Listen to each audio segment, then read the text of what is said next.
A Organização Mundial da Saúde enfrenta uma série de críticas por sua resposta à pandemia do vírus do PCC.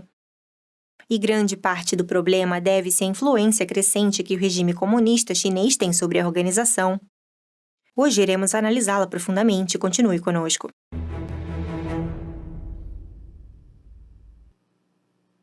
Bem-vindos ao Ao Descoberto, eu sou Elina Villafani. Críticos do mundo apontam que a OMS foi muito lenta em recomendar restrições de viagens e outras medidas preventivas. E enquanto especialistas da China alertavam sobre o encobrimento, a OMS continuou elogiando a resposta do regime chinês e não avisou o mundo que a informação do regime era suspeita. Antes de aprofundar esta análise, inscreva-se no Epoch Times, curta o vídeo e ative o botão de notificações para continuar informando-se com a verdade. A OMS é um órgão das Nações Unidas e foi influenciada pelas preferências políticas da China e do seu atual chefe, Tedros Adhanom Ghebreyesus, ex-membro de um grupo maoísta da Etiópia. Mais adiante analisaremos quem é Tedros e suas conexões anteriores, por isso recomendo que você continue assistindo o vídeo até o fim. A China tem aumentado seu poder sobre a ONU durante os anos, como mencionamos em um vídeo no qual uma denunciante expôs que a ONU revela nomes de dissidentes chineses a Pequim. Se ainda não viu o vídeo, nós deixamos o link na descrição. A influência do regime chinês chegou tão longe que prejudica as funções básicas da OMS, como a de fornecer informações relevantes e precisas sobre a situação da saúde mundial. Um exemplo é o vírus do PCC, também conhecido como o novo coronavírus. Vejamos uma linha do tempo de como a Organização Mundial da Saúde administrou desde o início a pandemia da Covid-19. Por volta de novembro de 2019, o vírus do PCC explodiu na cidade de Wuhan, antes de se espalhar pela China e pelo mundo. Até 18 de abril deste ano, foram relatados mais de 2 milhões de pessoas infectadas e mais de 147 mil mortes pela doença no mundo. Em 31 de dezembro, as autoridades chinesas informaram à OMS sobre o surto pela primeira vez. Esta podia ter sido a oportunidade de ouro para conter a propagação do vírus no mundo, mas a OMS não transmitiu suas informações para o mundo nesse dia. Aparentemente, apenas um país estava suficientemente alerta naquele momento para responder de maneira crucial, e esse país era Taiwan. Nessa data, a nação insular já começava a monitorar os viajantes que chegavam em voos de Wuhan. Nesse mesmo dia, autoridades de Taiwan disseram à OMS que médicos taiwaneses haviam ouvido de seus colegas na China continental que profissionais de saúde de lá haviam adoecido com o vírus misterioso. Esta informação era crucial, pois indicava que o vírus poderia ser propagado de pessoa para pessoa. Contudo, autoridades de Taiwan disseram mais tarde que a OMS ignorou tal alerta. Era esperado que a OMS ignorasse o aviso. O PCC considera Taiwan uma província separatista e pressiona a ONU a ignorar a existência de Taiwan como um país independente. Por isso, sua entrada na OMS é negada. Isso significa que os funcionários da OMS são proibidos de usar documentos ou mesmo informações de fontes oficiais de Taiwan, a menos que antes obtenham uma permissão especial, segundo um memorando vazado da OMS de 2010. Enquanto Taiwan iniciava sua resposta ao vírus, a situação em Wuhan piorava rapidamente. Em 2 de janeiro, o Epoch Times publicou sobre os esforços do PCC em censurar informações sobre o surto e sobre a grande preocupação do povo. Uma diretriz da Comissão de Saúde de Wuhan proibiu todas as instalações médicas da cidade de publicarem informações médicas sem permissão. As discussões online sobre o surto foram rapidamente censuradas. Em 1º de janeiro, a polícia de Wuhan declarou terem detido 8 pessoas que espalharam rumores sobre o surto. Alguns dos denunciantes detidos eram médicos que tentaram avisar seus colegas sobre o novo vírus. Em Wuhan, as pessoas em pânico compraram todas as máscaras cirúrgicas e os medicamentos chineses preventivos de venda livre das farmácias. O médico especialista em assuntos da China, Tang Jingwan, avisou que o encobrimento do governo poderia piorar a propagação do vírus. Enquanto isso acontecia na China, a OMS ficou calada. Em 3 de janeiro, as autoridades chinesas informaram a OMS sobre 44 casos, 11 dos quais eram graves. Esta provavelmente era a ponta do iceberg. Em 5 de janeiro, o Epoch Times informou citando diversos especialistas que o PCC provavelmente ocultava informações sobre o vírus e que isso era prejudicial para o controle do surto. Nesse mesmo dia, a OMS comentou sobre o surto pela primeira vez e revelou que sabia sobre um surto de pneumonia de causa desconhecida em Wuhan que durava 5 dias, e disse que deveria ser tratado com cautela. Mas não recomendou nenhuma medida específica para os viajantes. Em vez disso, fez o contrário. Disse que a OMS desaconselhava a aplicação de restrições de viagens ou de comércio da China, baseado em informações disponíveis sobre esse evento. 5 dias depois, a OMS abordou novamente a situação sobre o surto, dizendo: a partir de informações disponíveis atualmente, a investigação preliminar sugere não haver transmissão significativa entre pessoas e não foram desenvolvidas infecções entre profissionais de saúde. Isso contradisse as informações fornecidas anteriormente por Taiwan. Além disso, a OMS não recomendou nenhuma medida específica de saúde para viajantes, apenas publicou informações gerais sobre como tratar as infecções por coronavírus. Mais tarde, em 12 de janeiro, a OMS adaptou um pouco seu discurso e disse que investigações preliminares realizadas por autoridades chinesas não encontraram evidências claras de transmissão de pessoa para pessoa. Isso foi anunciado 2 dias depois, sem expressar dúvidas sobre as declarações oficiais do regime comunista chinês.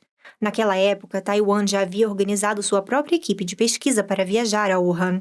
Kolas Yotaka, porta-voz do governo taiwanês, disse à NBC News: não nos deixaram ver o que não queriam que víssemos, mas nossos especialistas sentiram que a situação não era otimista. Logo após a equipe retornar, Taiwan iniciou os requisitos para testes e relatórios que deveriam apresentar a seus hospitais. O vice-presidente da Universidade Nacional Yangmin de Taiwan e ex-diplomata dos Estados Unidos na China, William Stanton, disse em uma entrevista ao Epoch Times que Taiwan cuidou de si mesma e o que realmente ajudou, neste caso particular, foi não ter escutado a OMS.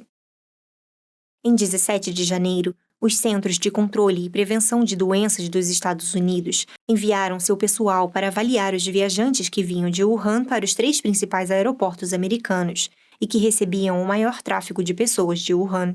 Finalmente, em 20 de janeiro, a China confirmou a transmissão do vírus de pessoa para pessoa. A OMS levou sua equipe a Wuhan para uma breve visita de campo. Em 23 de janeiro, o dia em que o PCC fechou Wuhan, a OMS anunciou que, apesar de algumas divergências internas, não iria declarar o surto como uma emergência internacional de saúde pública. Nesse momento, casos começaram a surgir em todo o mundo, inclusive nos Estados Unidos. 3 dias depois, Taiwan proibiu voos de Wuhan e organizou voos especiais para trazer seus cidadãos de Wuhan. Em 28 de janeiro, Tedros, diretor da OMS, em viagem à China, pediu aos países do mundo que mantivessem a calma e não reagissem de forma exagerada, e expressou sua confiança no PCC em controlar a epidemia. Em 3 de fevereiro, 3 dias após o presidente Donald Trump banir os estrangeiros que haviam estado recentemente na China de viajar aos Estados Unidos, Tedros expressou sua oposição à proibição de viagens e disse que medidas que interfeririam com as viagens e com o comércio eram desnecessárias. Em um tweet de 20 de março, Tedros repetiu a propaganda do PCC e disse que pela primeira vez a China não havia relatado novos casos da Covid-19, enquanto especialistas chineses, estatísticas, históricos de pesquisa e documentos fornecidos ao Epoch Times mostraram que as autoridades chinesas esconderam os números do verdadeiro tamanho do surto. Tedros promoveu o regime e disse que foi uma conquista assombrosa, que dá a todos a segurança de que o coronavírus pode ser derrotado. Tedros elogiou o regime chinês repetidamente pela transparência, algo que especialistas e funcionários governamentais do mundo todo classificaram como a pior resposta ao surto. Em uma publicação de 10 de abril, a Fundação do Memorial das Vítimas do Comunismo, uma organização sem fins lucrativos estabelecida pelo governo americano, divulgou um cronograma detalhado do encobrimento da epidemia pelo PCC e a culpabilidade da OMS nela. Também anunciou que acrescentaria as mortes globais pelo vírus do PCC ao número histórico de mortos pelo comunismo. O diretor executivo da fundação, Marion Smith, afirmou que a OMS abdicou de sua responsabilidade frente a toda a população mundial para ajudar o Partido Comunista Chinês. Parte da influência do PCC sobre a OMS é proveniente da ONU, mas que papel Tedros desempenhou? Tedros Adhanom Ghebreyesus é um ex-membro do Politburo do grupo maoísta da Etiópia, Frente de Libertação do Povo Tigré. Trevor Loudon, um especialista em movimentos comunistas e grupos revolucionários, enfatizou que a ideologia de Tigré se compara à da Coreia do Norte de hoje. No início da década de 1990, uma coalizão que incluía a Frente de Libertação do Povo Tigré derrubou o regime de Mengistu, e Tigré governou a Etiópia até o ano de 2019. Na superfície, o governo adotou reformas de mercado e eleições democráticas, mas ideologicamente se manteve socialista.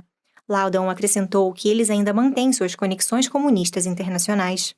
Tedros foi ministro da Saúde e depois ministro das Relações Exteriores da Etiópia e manteve fortes laços com o PCC, após a adoção de projetos de influência geoestratégica do PCC como o Cinturão e Rota. Ele obteve seu primeiro cargo na OMS em 2017, com forte apoio do regime chinês. Apesar das acusações de terem coberto 3 surtos de cólera durante seu mandato como ministro da Saúde, ao dizer que era apenas diarreia aquosa aguda. A colunista do Sunday Times, Rebecca Myers, escreveu que os diplomatas chineses fizeram uma forte campanha a favor do etíope, usando a influência financeira de Pequim e o obscuro orçamento de ajuda para obter apoio entre os países em desenvolvimento. Quando Taiwan o criticou por ignorar sua informação sobre o vírus do PCC, Tedros acusou Taiwan de ataques racistas. Uma petição pedindo a renúncia de Tedros obteve quase 1 milhão de assinaturas. Enquanto isso, os Estados Unidos são os maiores benfeitores da OMS e fornecem mais de 110 milhões de dólares por ano em fundos regulares, além de mais de centenas de milhões em contribuições voluntárias. Mas agora a administração Trump suspenderá todos os fundos. Na opinião do ex-diplomata americano na China, William Stanton, a OMS, tal como é constituída atualmente, deveria perder seu financiamento. E acrescentou: creio que temos que assumir uma linha muito mais dura em relação a como a OMS lidou com esse vírus, porque claramente foi apenas um porta-voz, na minha opinião, do governo da República Popular da China.